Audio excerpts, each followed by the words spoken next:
The Shekinah, at any level of its manifestation, is a revelation of the evidence of the presence of the one who dwells. And the one who dwells is always the point of focalization at that particular level in relationship to that particular pattern. It could relate to any God being anywhere. But generally speaking, it relates to primary points of focalization.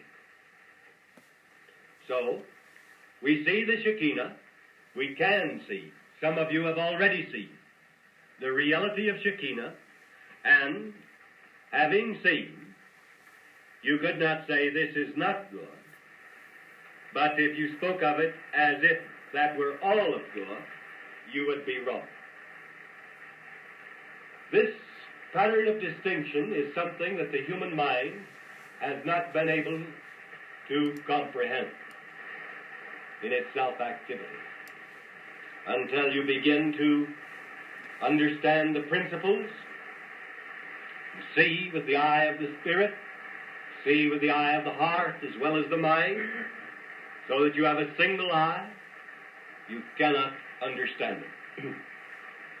But it becomes very simple and very plain once there is a true pattern of comprehension.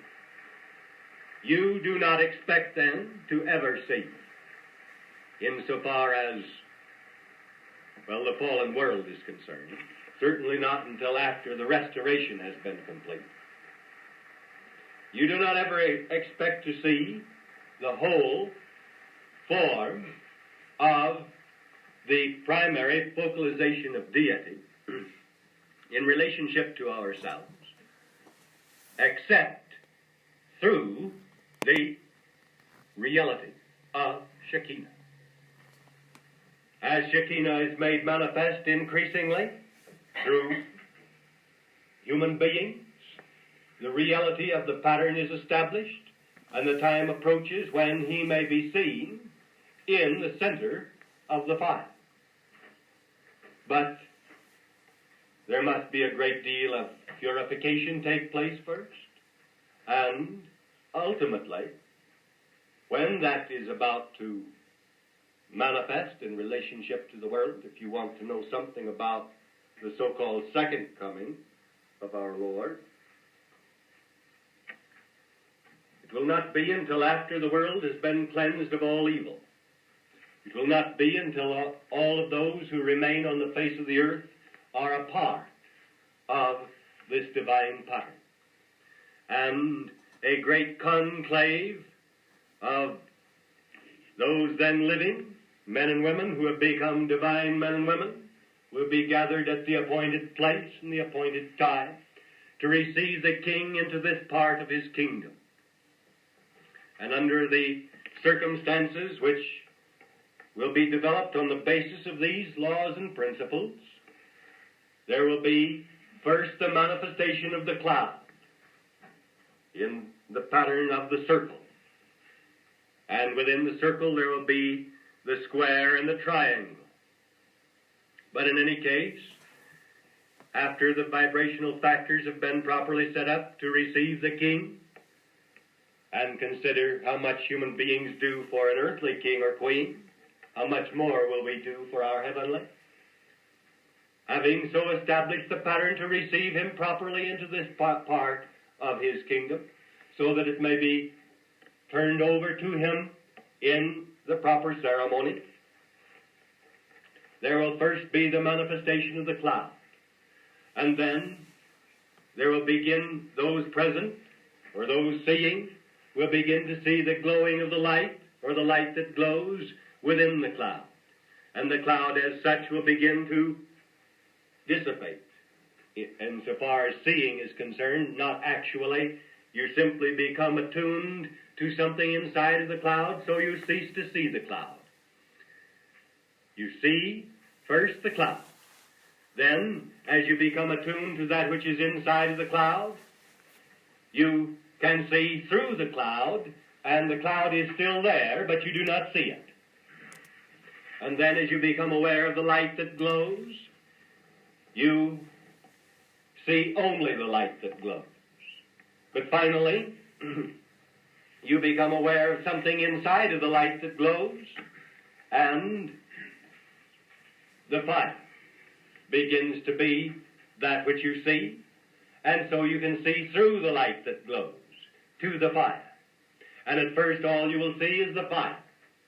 And then you'll become aware of something inside of the fire, and you'll be enabled to see through the fire. And within the fire, you'll begin to see the form of the Lord of Lords and King of Kings. But this is the pattern of his appearing, and the time of his appearing shall be when we are ready to turn this earth, this world, over to him as a part of his already established kingdom. Not that he shall have to come and try to take it, but it will be prepared for him.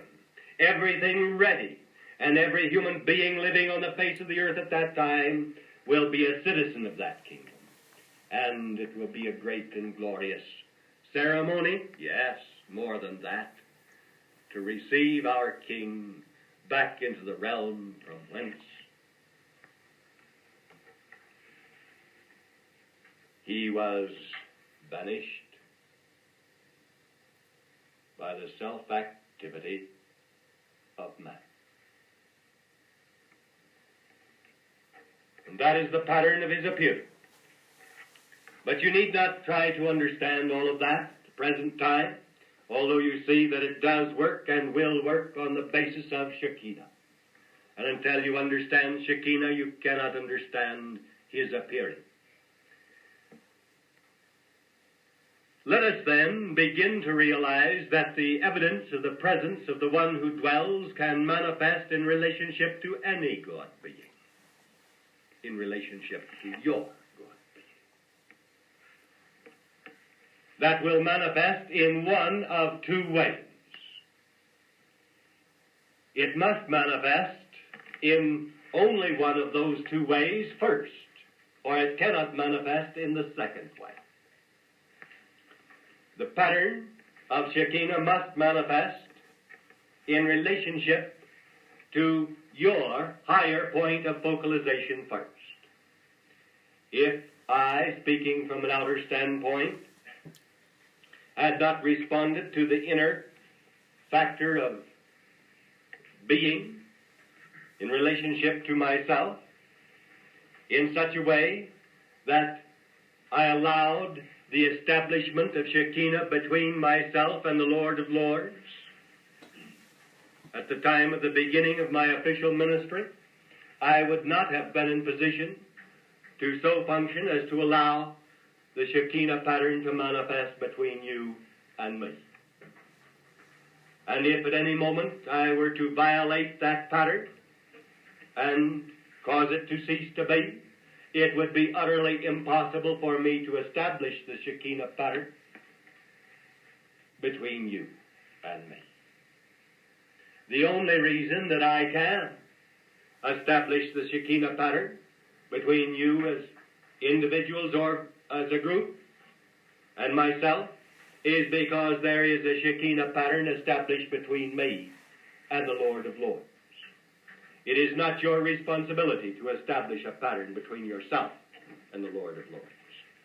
You couldn't do it if you tried. Human beings have tried it and failed, but it doesn't work that way. But because I let that pattern be established first, I was in position to so function that a pattern could be established between you and me, the Shekinah. And when you begin to let that Shekinah pattern be established between yourself and me as the centering here, in outer form, so that you do not violate it, so that you do not cause it to vanish, you do not destroy its manifestation, it is the evidence of the presence of the one who dwells, then you, in turn, are in position to let a Shekinah pattern begin to develop between you and those who shall respond to you. You can work as a teacher. You can do certain things in the world that are good, that are helpful, that may be a blessing to others. without actually establishing in the real sense a Shekinah pattern extending out from you to others. And you may not have the reality of the Shekinah pattern between yourself and center, and still do a certain amount of good, but it'll be the kind of good that you see accomplished by innumerable good people all over the world, all doing good things, good men, good women. But it doesn't rise to the point of power. It doesn't rise to the point of real creative accomplishment. So, by reason of the fact that there is a Shekinah pattern established between me and our Lord and King, I am in position to let a Shekinah pattern take form between you and myself. And so does the tent, so are the borders of the tent caused to expand, and once you are included in that pattern of Shekinah that is established through centering in our Lord and King, you in turn can so function that the Shekinah pattern may extend through you and be established in relationship to others. And so must it grow and continue on and on until it enfolds the whole earth. And remember that the Shekinah pattern, without any exception, manifests in its Trinity, the manifestation of the evidence of the one who dwells. There is the cloud, and to the human eye, which does not have any comprehension of the light, the cloud seems to be something that isn't, or it seems to be darkness, and the human being never sees through it.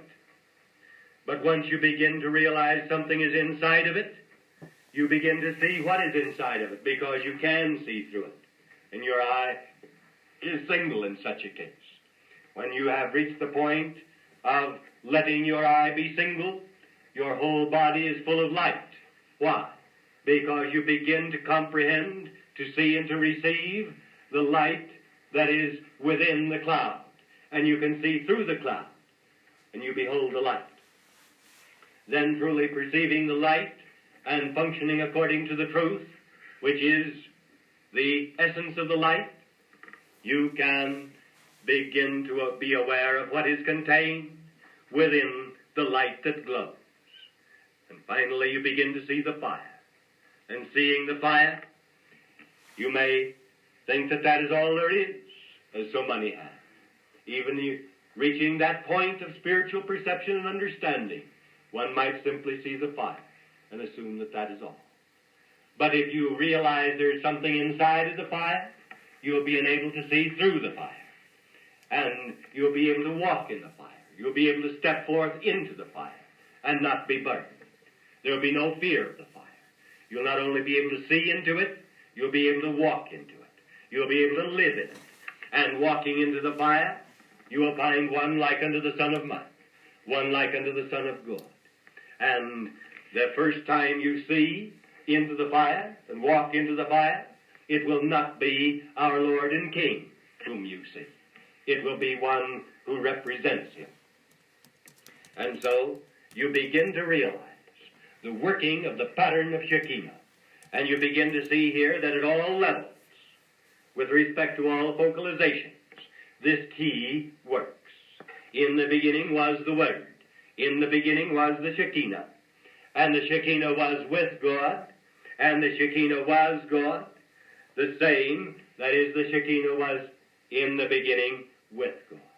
And without this pattern, there is no creative action. There is no fulfillment. Nothing really worthwhile. Without this pattern, we cannot overcome the evil in the world. We cannot accomplish that which is necessary. We cannot restore this world to the kingdom of our King. Remember these things. All things were made by Shekinah, and without Shekinah was not anything made that was made.